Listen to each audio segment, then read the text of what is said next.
All right, we're about to dive into one of the biggest, most epic stories ever told. You can think of it like a grand play in 3 acts. You've got a perfect design, then a tragic collapse, and finally, this absolutely incredible rescue plan. So, let's get right into it.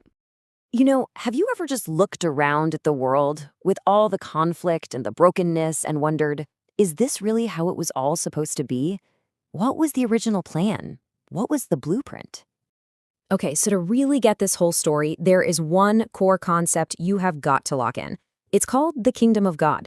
And it's actually pretty simple. It's built on 3 pillars. God's people, in God's place, under God's rule. This is like the DNA for the entire narrative. Remember those 3 things? Because we're going to see them show up again and again and again. So, Act 1 of our story begins with what we can call the pattern of the kingdom. This is the perfect design, the original blueprint, laid out for us right at the very beginning, in the Garden of Eden. And in this perfect pattern, you can see those 3 pillars clearly, right? God was the king, that's his rule. Humanity, they were his people. And Eden, that was the place. And their job, their mission, was incredible. They were supposed to act as God's co-rulers, spreading the goodness of Eden out across the entire earth. The foundation for this whole relationship was just one single rule: don't eat from that one tree. It was a simple reminder of who was king and that true life is found under his good rule. And then it all came crashing down. With just a single choice, the entire blueprint shattered.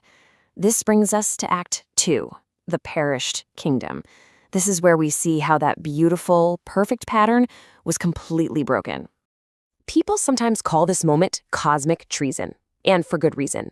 It was never just about eating a piece of fruit. It was humanity declaring independence. It was them saying, you know what, we'll decide what's good and evil for ourselves. It was a total rebellion against God's rule. And the devastation was total. Just look at this breakdown of the before and after. Intimacy with God gets replaced by fear and shame.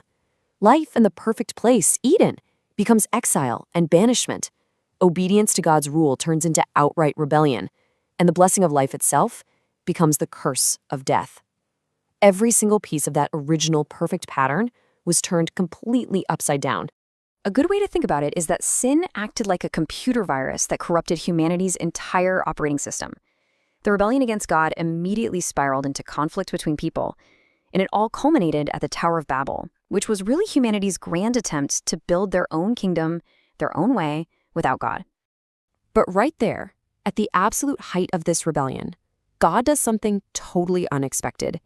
He initiates a rescue plan. And this is the massive turning point in the story, where the narrative shifts from total collapse to real, tangible hope. And it all begins with one man. And what's so fascinating here is how God's promise to this man, Abraham, is a direct echo of that original kingdom pattern. See it? He promises to make a people from Abraham. He promises them a place to live. And through them, he promises a blessing that will ultimately restore his rule to the entire world. It's the original blueprint: people, place, and rule. But now it's a blueprint for restoration. Okay, so a promise is one thing, but how does it actually start to take shape in the real world? Well, that brings us to the next phase, the partial kingdom. This is where God's rescue plan starts to become this tangible, miniature kingdom right here on earth through the nation of Israel. And here we can literally see that promise taking shape on the world stage. God miraculously rescues his people from slavery in Egypt and starts leading them towards the promised land. The promise is actually becoming a reality. Now, this partial kingdom unfolds into 2 basic phases. In phase 1, God forms them into a holy nation. He saves his people and gives them his law, his rule as their guide. Then in phase 2, they actually possess the land, the place, and they're given a king. But as we'll see, that same old problem of sin causes them to lose it all. So God delivers on his promises. He creates a people through the Exodus and gives them a place in the land. He establishes his rule through the law and through human kings. They even have this golden age under King David. But, and this is the key word, it was always a partial kingdom. It was limited to just one nation, and it was led by imperfect, flawed kings. It was a picture pointing to the need for someone much, much greater. This quote from the book of Judges just sums up the core problem perfectly. Everyone did what was right in his own eyes. Think about that. They had the land, they had the law, they had the king, they had all the pieces. but their hearts were still rebellious. The system was failing from the inside out. So into this massive failure, God sends his spokesman, the prophets. And this brings us to the next stage, the Prophesied Kingdom.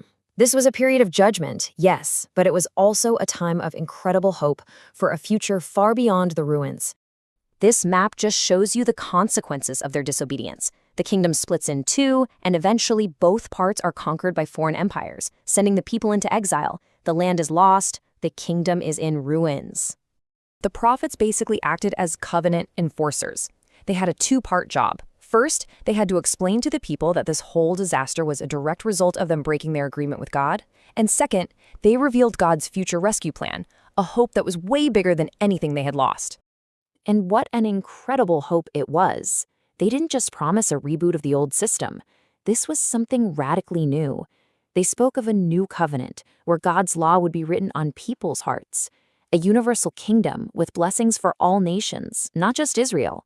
And most importantly, a perfect king, a righteous descendant of David who would finally come and rule forever. And that brings us to the final pages of the Old Testament. And it doesn't end with a neat little conclusion. It closes with this massive sense of anticipation. It's a cliffhanger. They were waiting for the king. Now, some of the people did return from exile, and they even rebuilt the temple. But it was pretty obvious to everyone that this wasn't the glorious restoration the prophets had promised. The temple was just a shadow of what it used to be, and the people were still living under the thumb of foreign powers. The big promises had not yet arrived. And so, this is where the story pauses. The people are waiting, the promises have been made, the stage is set, and there's this one huge question hanging in the air. Who would be the king to finally come and fulfill God's perfect blueprint for a broken world?